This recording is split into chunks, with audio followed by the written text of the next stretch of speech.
Every year, thousands of people apply for UK visas, but a significant number never make it through. In fact, according to data from the UK Home Office, refusal rates for certain visa categories, especially visitor and student visas, can range anywhere between 10% to over 30%, depending on the applicant's country and profile. Now, here's the surprising part. Many people don't even realize why their visa failed. Some applications are rejected before they are even processed, while others are fully reviewed and then refused. And this confusion between visa rejection and visa refusal can actually cost applicants time, money, and even affect their future immigration history. Even a small mistake like incorrect financial evidence, missing documents, or misunderstanding the requirements can lead to a refusal. And in more serious cases, issues like misrepresentation can result in bans under UK immigration rules. So, to break all of this down, the real difference between visa rejection and refusal, the most common reasons for applications fail, and what you can do to avoid these mistakes, I'm joined today by Amil from MAK25 Immigration Firm, who has extensive experience dealing with UK visa applications and refusals. So, without any further delay, let's get started by introducing you guys to Amil. Hi Amil, welcome to Your Knowledge Buddy, and today we'll not go into any introduction. I'll jump straight to the topic. So today's topic is all about visa rejection and refusal. Okay? Like me, I have many audience who don't understand the difference between visa rejection and refusal. So first thing, we'll get the concepts clear before we do a deep dive.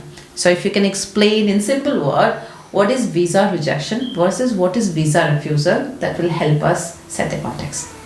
Firstly, there's a huge difference between them. Ooh, okay. It changes a lot of dimensions, I would say, in your journey to the UK. But refusal is something what we need to understand now. Refusal is something where you do not meet the criteria of a specific visa. So for example, if you have applied for a skilled worker visa, you don't meet the English language criteria, your visa is refused. Your visa is rejected when you submit a wrong skilled worker visa application form. Instead of skilled worker visa, you fill the application of innovator, founder, global talent. Okay. So that invalidates your skilled worker visa application. So that is the difference between refusal and rejection. Rejection, that means invalidate the application. Home Office has not even considered that because you do not fit the criteria. Skilled worker refusal is something you do not meet the income, the salary requirement, the English language requirement, or maybe the COS have been withdrawn, something like that. Yeah.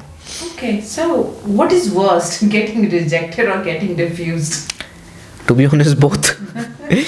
But refusal is worse than anything else as compared to rejection, because that leaves a mark on your immigration history. So for example, if somebody applies for a Shenzhen visa or a US visa or maybe extension of a UK visa, they have to declare that in the application form, that in the past the UK visa was refused. When it comes to rejection, there are very few countries I have seen that they do not ask if your visa was rejected, but still what we tell our clients, we just declare that, mention in the covering letter or maybe in the additional comments that the visa was not refused but rejected due to so and so invalid or maybe error. But yes, refusal is the worst. So when they ask that question, they don't ask rejected, whether your visa was rejected. They ask whether your visa was refused. Exactly. But still Yes. you suggest your client Of course. to just declare it Yes. in case they would like to. We always does. If not in the form, then in the representation letter. But we always do. Okay. Yeah. Thank you for explaining that, Amil. Now, key question is, when somebody have to reapply, whether it's refusal or rejected application, is any kind of gap they should give, or they should just go and reapply, or what is your suggestion? So it depends on the application. It depends what is your current status in the UK. It depends what part of the world you are into, because that can happen even if you are outside of the UK. So it depends. If you feel that the application was refused because of your error, then you go ahead, make a fresh application and provide it to the Home Office if you have got time or things like that. And if you feel that there was some error from the Home Office side, which sometimes happened, and then you apply for an admin review. So this is something what you need to look into. If you feel that there was a document which was missed by the Home Office, if you feel that the interview conducted was taken in a wrong light by the compliance officer, you can always go ahead and do the admin review. Okay, so it can be done immediately. They don't have to wait as such. Of course, yes, Yeah. yes. Again, it depends on the criteria where they are and what visa they have and what happened exactly. Yes. Okay. I read it somewhere or I saw it somewhere, I don't remember, in one of the Facebook groups where Indians, community members, they were saying their parents' tourist visa was rejected. Mm-hmm. It was mentioned that they cannot do any admin review. Yeah. So what does that mean? Okay. So if I tell you from an Indian perspective, because we come from the Indian roots, so in India, refuse and rejection is the same thing, because immigration do not exist in our home country in India. So for them, it's exactly the same thing. It's even after me coming into this country, I got to know the difference between the refusal and the rejection. So when they're talking about the visit visa, there is no admin review, there is no appeal. Either you can make a fresh application or either you can do a judicial review. So when the visit visa or a skilled worker visa, in skilled worker visa, because if you see, Sarika, in skilled worker visa you do not get a chance to appeal, you get an admin review. In visitor visa you do not get a chance for the admin review or appeal, you can do a judicial review. So basically when you make a specific kind of application, you need to make sure if you fit the bill for a visitor visa, you make a fresh application. Okay. But with skilled worker, as I earlier said, if you feel that there was an error done by the home office officer, you go ahead with the admin review. Okay. So if it says that you cannot do any admin review, then they should not do it, right? Of course, Because yeah. you are not allowed. Yeah, It says yeah, yeah. you have to apply with a new application. You have to put forward a new application. So what is the difference between, you mentioned three terms. Yes, It's admin review, appeals and judicial review. What does it mean? So admin review is something which you normally get when you are doing a skilled worker visa and you get a refusal from a skilled worker. So admin review is a way of telling to the home office that I submitted this kind of documentation which was overlooked, or maybe I gave an interview, the compliance officer took it in a wrong way, or maybe I'm not satisfied with the refusal because I said something else. So here you are saying that kindly you do the error correction and just let us know, which is now taking 1 year. Okay, 12 months of time. Appeal is something which is not related to skilled workers, students, visit or anything. It is mostly linked to human right cases or EUSS cases where you appeal to the home office that the decision was made in my favor was not right. Judicial review, obviously you hire a barrister and you go to court and do the proceedings. So it's like a court case. Judicial review, something like that. Okay. Yeah. Oh my God, there's too much to learn. Yeah. Okay, thank you very much. The next section is about reasons for visa refusal. So based on what you have seen so far and based on what you know, can you just explain or tell us what are the top reasons of visa refusal that you've seen so far? See, the most important right now, and I'll take the reference of skilled workers because we do a lot of skilled workers. So the number one reason is sometimes you do not meet the genuineness criteria. So I think in the past videos also we has spoken about genuineness criteria for a long amount of time, but the home office assess you on the basis of your, let's say, your previous education skills, and they see that you do not fit this specific role, your education and your previous experience do not lead to this specific job role, so they refuses on the basis of genuineness criteria. Secondly, maybe your sponsor has not certified the maintenance. So you need to make sure you are having the maintenance in your account for the last 31 days and continuous period of 28 days in the last 28 days. So that is the major refusal reason as well. Third, what I always believe that is happening right now, that people are not understanding, and this is for the audience to understand, that they are not giving the entire information to the home office while filling the application form. So for example, as I said, if you had a previous US visa rejection or an EU visa rejection, or maybe you had some problem with the police in any part of the world, you're not declaring that. So that comes under the deception part, and that might goes to refusal and a ban as well in the future. Yeah. Okay. And did you also say the immigration history as well? Yeah. Can be an issue. Okay. Yeah, that is very important, because people feel, oh, maybe this is a very small thing, this was a minor thing, maybe it just happened for one time, my EU visa was refused, maybe it's not linked to that, maybe Australia visa was refused, or they had some issues with that country immigration where they are part of. Maybe they were in Australia and they had some immigration issues with that, they overstayed. So that needs to be also declared in the form. Okay. And even if your tourist visa is well rejected, Of course. you still have to Of course, yes. mention that. Yes. Everything that you could think of. Exactly. Okay. And is there any most surprising reason you have seen so far for the visa refusal? So I had a client, and that is a real story which happened couple of years back. And he traveled intercity in England. He was going from London to other city, and he was traveling without a ticket. So sorry, you know who you are. So he was stopped, and he was asked whether he should plead guilty or not, and he said no, he's not guilty. And he was taken to the court, and then he pled guilty in the court. He paid the fine, and after that he did not mention it in his extension one, which got refused on the basis of this reason. So, do they maintain that history? Yeah. So there was a court. How, on the basis of your passport, how do they identify? Where do they maintain all this history? I mean, internally how the Home Office does it, we don't know, because there is something called Subject Access Request as well, SAR, Yeah. where they maintain all your last 10, 20, 15 years, whatever immigration history. But as far as these small things are also concerned, that leads to actually deception, where you feel this is a very small thing, but it can lead to deception and ban. Correct. So that has happened. So for me, even if you have got a smoking charges as well, I know it could be tiny, I know it couldn't make any sense, but I still ask them to put it. Okay. Even the tiniest thing, because you don't know what make them feel that maybe you're hiding from them. But even if you have got some penalty points, we just ask to put it, because obviously it links with DLA, it's another authority, government authority, so we always put it up. Okay.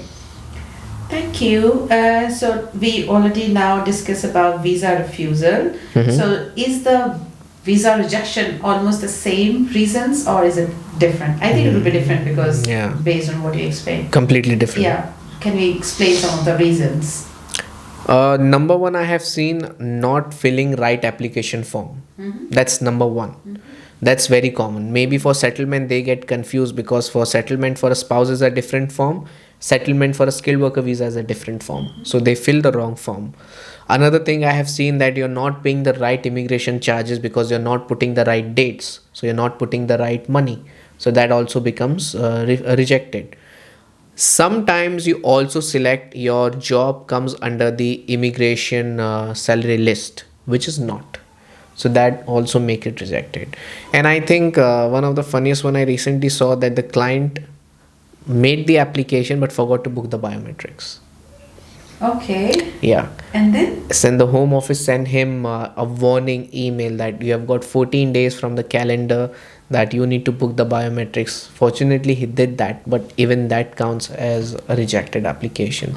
So you need to complete all the fields. Even if you're doing it by app, you just need to press submit evidence. Even if they're not asking you anything, just press submit evidence and your application is submitted. Otherwise, it would also be invalidated. So always remember one thing, whether your application is rejected or refused, it could lead to for you to being an overstayer as well in the country. And you need to declare that at the time of ILR as well, right? When they apply for ILR. Yeah, I mean, if you're not an overstayer, that means that you are leading towards ILR. But if your refusal or rejection makes you an overstayer, then you have to go back. Correct. All right. Interesting. Thank you, Amil. Moving to the next big pain point I know from our audience is the financial requirements or the mistakes they make. Yeah. So how important are bank statement and visa applications? See, I think it depends. Let's say if you're talking about the student visa, it is very important. Let's say if you're applying for a student visa and you're taking money from your dad, then you need to have a letter from your father that he's helping you with the studies and things like that on a letterhead, and you need to have confirmation with the bank as well.